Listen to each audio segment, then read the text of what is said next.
달라달라 잡담소.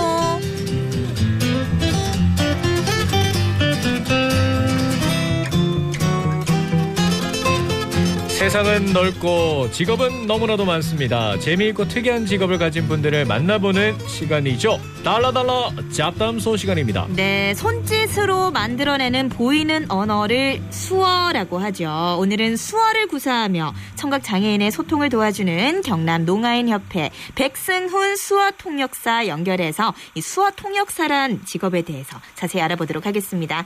안녕하세요. 안녕하세요. 네, 안녕하세요. 수화통역사 백승훈입니다. 네, 반갑습니다. 네, 반갑습니다. 네, 요즘 활약이 참 많으십니다. 특히 이런 재난 상황에서 수어 통역이 또 꼭 필요하잖아요. 요즘 어떤가요? 이곳저곳 다니느라 많이 바쁘시죠? 네. 항상 바쁘게 지내지만 그 재난 관련 수화통역은 브리핑으로 진행되고 한시적이어서 네. 다른 수화통사들과 함께 지원하고 있습니다. 청각장애인 분들이 외출이나 사회활동을 좀 자제하시는 분위기라 오히려 평상시보단 바쁘진 않네요. 그러시군요. 다행이네요. 네. 근데 그 TV를 통해서 이제 코로나19 브리핑 때 보면은 옆에 계신 수어 통역사분들이 마스크를 안 끼시고 열심히 이렇게 통역 중이시던데 이거 좀 걱정되는데 뭐 혹시 뭐 이유가 있는 건가요? 네. 그 마스크를 쓰지 않는 이유가 예. 수어의 특성상 마스크를 쓸 수 없는 상황이거든요. 음성 언어인 말을 전달하기 위해서는 손 모양과 손의 움직임 그리고 얼굴 표정, 입 모양과 같은 그 비수지 기호가 필요한데요. 네. 만약 마스크로 얼굴을 가리게 되면 브리핑의 내용을 좀 더 명확하게 전달하는데 방해가 됩니다. 그래서 마스크를 쓰지 않는 게 정말 당연한 건데 브리핑을 보시는 분들은 굉장히 걱정을 많이 해주시네요. 네, 걱정이 좀 많이 되더라고요. 네, 수어라고 하면 이렇게 손을 이용해서 이용하는 건 줄 알았는데 얼굴 표정, 입 모양까지 그 기호가 필요하다는 걸 또 알게 된 것 같습니다.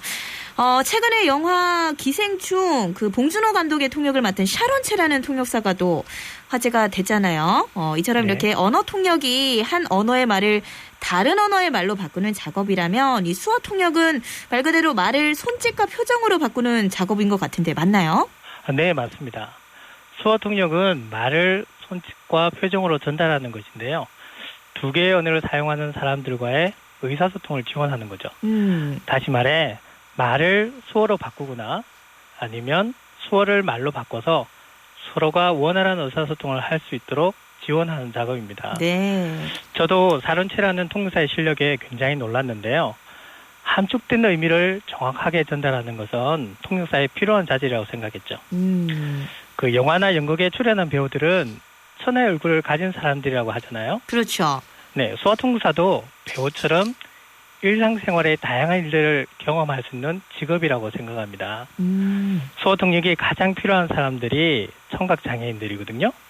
청각장애인들도 우리의 사회의 일원으로 살아가고 있는 거죠. 그래서 그분들이 있으신 곳은 수어통역사가 꼭 필요하죠. 네. 즉 우스갯소리로 청각장애인들이 저승 갈 때 필요한 것이 수어통역사라고 합니다. 그 정도로 정말 뭐 삶과 또 그 이상으로도 밀접한 관련이 있는 것 같은데 진짜 이게 참 쉽지도 않고 또 참 대단한 일을 하고 계신다라는 생각이 들거든요. 네. 감사합니다. 근데 제가 궁금한 게 어떻게 이 직업을 또 갖기로 결심을 하셨어요? 네. 수완을 처음 접하게 되는 사람들을 보면 원래 청각장애인들의 가족이거나 아니면 특수학교 아니면 혹은 종교적인 믿음을 통해서 배우는 사람들도 있고요. 네.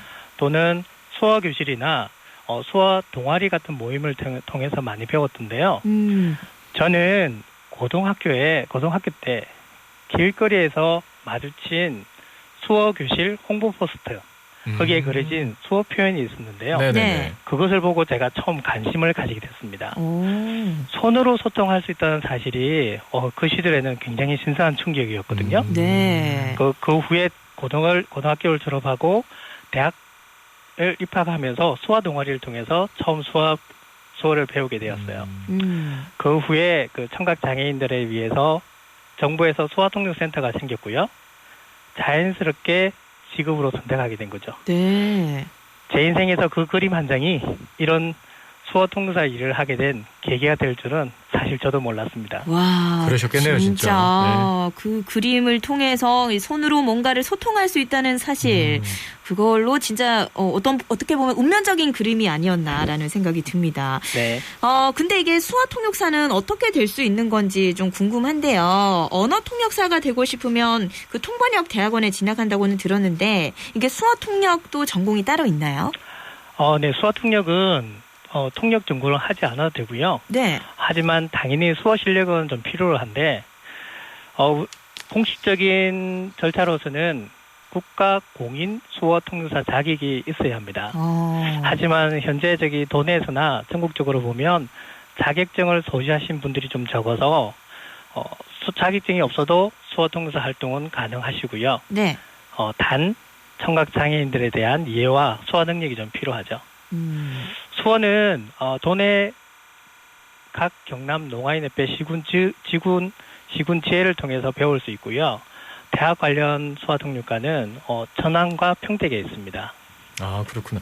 저도 사실 그 2018년도에 수어 통역사 네네. 자격시험 공부 열심히 해가지고 떨어져 봤기 때문에 이게 진짜 필기 시험이 그때 당시는 이게 공부할 수 있는 책도 딱 한 출판사에서 나온 거 하나밖에 없어가지고 전문 분야다 보니까 그 두꺼운 책 가지고 공부를 열심히 해서 합격했었으면 지금도 저도 이렇게 계속 하고 있을 텐데 잠깐 끊겼거든요. 어쨌든 그 얘기도 좀 드리고 싶었고 이게 요즘에도 뭐 TV에서도 많이 얼굴을 비추고 계시지만 평소에도 굉장히 또 많은 곳을 다니실 것 같은데 우리 지금 인터뷰해 주신 우리 통역사님도 전문적으로 통역을 하시는 분야가 혹시 또 있으신가요? 네, 지금 저희가 전문 분야라고 하기에는 아직 제도가 완전하지가 않거든요. 네. 예를 들어서 법원 통역의 경우에 수어 통역 자격을 가진 통역사가 법률 관련 자격이나 시험에 응시를 해서 그것을 인정받는 절차가 필요한데 아직 이런 사항들이 제도화되어 있지 않습니다. 그래요? 네네. 그러다 보니까 저도 전문 분야를 말씀을 드리기는 굉장히 좀 곤란하고 도단위 저희가 근무하는 기관이 경상남도 농아인협회가 도단위 단체다 보니까 청각 장애인들에게 1:1 통역 서비스보다는 방송이나 또는 행사, 교육 관련 위주로 통역을 하고 있고요. 시군지에 설치된 수어 통역센터에서는 이제 1:1 서비스나 또는 행사와 교육을 맡고 있죠. 네. 좀 이런 인증받는 절차가 더 제도화되면 좋을 것 같다는 생각도 들고요. 네. 아까 우리 수어 통역사는 배우처럼 다양한 일들을 경험할 수 있는 직업이다라고 얘기를 해주셨는데 이게 어떤 면에서 그렇게 느끼신 건가요? 네. 브리핑 통역을 할 때 보면 마치 말하는 사람들과 감정이입을 해서 이야기를 하는 경우가 있는데요. 네. 경찰서나 혹은 검찰청 이런 곳에서도 저희가 사건 사고 통역을 하는데 그때 마치 수어 통역사가 신문 받는 느낌이 들기도 하고요. 재판 과정에서는 판사가 이야기하거나 변호사가 이야기하거나 검사가 이야기하게 되면 제가 판사, 변호사, 검사가 되기도 하고 교육장에서는 강사가 되기도 하죠. 네. 또는 방송에서는 조그만 화면이지만은 아나운서가 되기도 합니다. 아나운서죠. 예. 가끔은 경찰서나 검찰청의 통역을 신문을 받을 때는 이런 생각이 들어요. 내가 한 것도 아닌데 왜 내가 이걸 받고 있지? 하는 생각이 들기도 합니다. 그만큼 감정이입을 하시니까. 네네. 네. 그런 생각이 너무나도 당연히 드실 것 같고 이게 뭐 말씀해 주신 것처럼 판사 역할, 변호사 역할, 아나운서 역할뿐만 아니라 또 청각 장애인분들의 또 가족의 역할까지 맡고 계시는 것 같은데 뭐 저도 관심이 많아서 어쨌든 공부도 했었지만 저처럼 이 수어 통역사에 대해서 좀 관심 있는 지망생들에게 혹시 또 해주고 싶은 조언 같은 게 있다면 선배님으로서 어떤 얘기가 있을까요? 네, 저희 사무실 막내 수어 통역사에게 들은 이야기인데요. 네. 반짝이는 박수 소리라는 책이 있습니다. 청인이라고 하는 청각 장애를 가지지 않는 비장애인 분들이 손뼉을 쳐서 소리를 내잖아요. 네. 청각 장애인들은 양팔을 들고 손바닥을 반짝반짝 좌우로 돌려서 시각적인 박수를 보여주기 때문에 반짝이는 박수 소리라는 말이 나온 건데요. 이 책에서 이런 말이 있습니다. 이 세상 모든 소수 집단 중에서 자신의 문화권 밖에 있는 사람들에게 통역을 의존해야 한다는 건 청각 장애인들 뿐이다. 청각 장애인들 겉보기에는 비장애인과 똑같이 보입니다. 네네. 하지만 수화를 사용함으로써 사실 많이 다르다는 것을 알 수 있죠. 네. 그래서 조금 더 이해하고 넓게 보면 그들의 사회를 인정하고 본다면 아마 더 좋은 수화통역사가 될 수 있을 것 같고요. 네. 더불어서 자신의 경험과 다른 사람들의 다양한 경험을 소중히 생각하라고 말씀드리고 싶네요. 진짜 인생 선배로서 또 네. 얘기를 해주신 것 같습니다. 틀린 게 아니라 다른 네, 거니까요. 네. 감사합니다. 또 끝으로 이 방송을 듣고 있는 우리 청취자분들에게도 하고 싶은 말씀이 있으실까요? 네. 우리 사회에서는 많은 부분이 소리를 통해서 소통을 하고 있습니다. 청각 장애인은 집의 초인종이나 아니면 차의 경적 소리, 화재 경보음도 듣지를 못해서 불편을 겪는 경우도 많이 있죠. 네. 우리가 기분 전환을 위해서 노래를 듣거나 운전하면서 노래를 듣는 것도 그들에겐 조금 다른 문화가 될 수 있고요.